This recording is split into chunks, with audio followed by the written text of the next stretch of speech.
Hey guys, welcome to this video I have for you today, and this is such an important video for us Christians to make sure that we're doing this thing every day in our walk with Christ.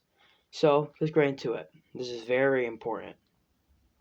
This verse is found in Isaiah 35, 8 through 10, and then we're going to be going to Matthew. But let's start in Isaiah 35, 8 through 9, or Isaiah 35, 8 through 10. Let's get into it, guys. And a highway will be there. It will be called the way of holiness. It will be for those who walk on that way. The unclean will not journey on it. Wicked fools will not go about on it. No lion will be there, nor any ravenous beast. They will not be found there. But only the redeemed will walk there. And those who the Lord has rescued will return. They will enter Zion with singing, everlasting joy will crown their heads. Gladness and joy will overtake them, and sorrow and sighing will flee away. And the way of holiness, guys, is the way to heaven. But in order to be on that way, be on that path, is to, like it says, any wickedness or uncleanliness cannot be on there. We have to die to our old ways and die to our old sinful ways and pleasures and fitting in with the world. No, we have to instead take up our cross daily and follow Jesus. That's the only one. We can't stay on the fence because Satan owns the fence, guys. The fence is staying in between Satan and Jesus, and that's lukewarm. And Jesus says it's better to be cold or hot. And so Satan owns lukewarm. He owns the fence. And we have to drop our old ways. We have to deny ourselves, and we cannot walk on that path of sinfulness anymore. Sinful ways anymore. And instead, we have to follow Jesus.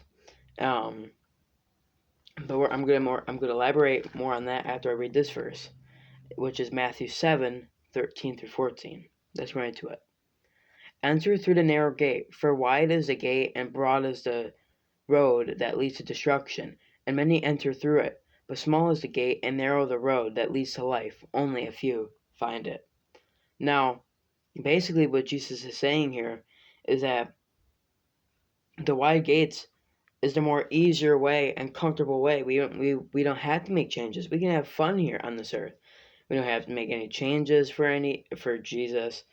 We can just live the way that we want, live our sinful ways.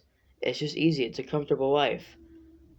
But the narrow gates is the one who changes their lifestyle for Jesus and denies their old ways, the fun ways, and actually goes